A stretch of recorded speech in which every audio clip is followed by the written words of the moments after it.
Govindhog rice pulao, that is Bengali style pulao recipe, and here we have presented this Niramish rice pulao, that is no onion, no garlic.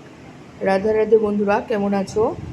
তো আজকে আমি নিরামিষ পোলাও নিয়ে হাজির হলাম। তো প্রথমে আমি যে একটা গ্লাস, সেই গ্লাসের মাপের 2 গ্লাস গোবিন্দভোগ চাল ধুয়ে জল ঝরিয়ে রেখেছি।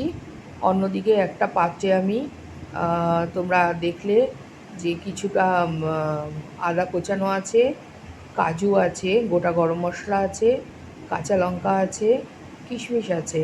কড়াইতে সাদা তেল দিয়ে তার মধ্যে ঘি দিয়ে আমি এই পোলাও চালগুলো ভালো করে ভেজে নিলাম। একদম যতক্ষণ ভালোভাবে জল না শুকিয়ে ঝুরঝুরে হয়ে যাচ্ছে ততক্ষণ অবধি ভাজতে হবে। এখন আমি কাজুটা আর কাঁচা লঙ্কাটা অ্যাড করে দিলাম, দিয়ে আরেকটু নাড়াচাড়া করে নেব। তার সঙ্গে কিশমিশটাও দিয়ে দিলাম। আরেকটু নাড়াচাড়া করে নিয়ে আমি তোমাদেরকে বলেছি আমি 2 গ্লাস গোবিন্দভোগ চাল নিয়েছিলাম, তাই এখন আমি ওই গ্লাসেরই মেপে মেপে 4 গ্লাস জল এখানে অ্যাড করব। এবার দিয়ে দিলাম স্বাদ অনুযায়ী লবণ, তবে বেশি লবণ প্রথমে দিতে যাবে না তোমরা, কারণ বেশি লবণ হয়ে গেলে পোলাওটা নষ্ট হয়ে যায়, ঠিক টেস্ট হয় না।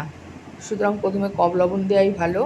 তো এখন আমি মেপে মেপে 4 গ্লাস জল দেবো, যেহেতু আমি 2 গ্লাস চাল নিয়েছি। কোয়ান্টিটিটা একদম যদি তোমরা ঠিক রাখো তাহলে পোলাও ঝরঝরে হতে বাধ্য একদম।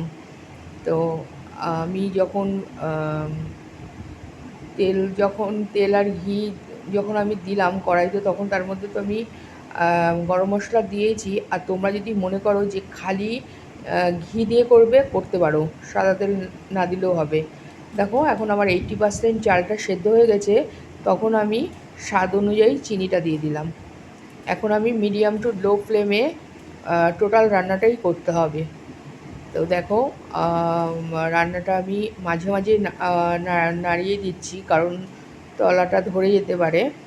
তো তোমরাও মাঝে মাঝে নাড়িয়ে দেবে। দেখো আমার পোলাও একদম সুন্দর ঝরঝরে হয়ে গেছে।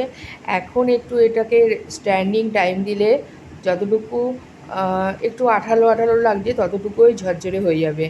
তোমাদের ভালো লেগে থাকলে লাইক, শেয়ার, কমেন্ট, সাবস্ক্রাইব করো। নতুন বন্ধুরা পাশে থেকো, আর যারা ফেসবুক পেজ থেকে দেখবে পেজটা ফলো করো।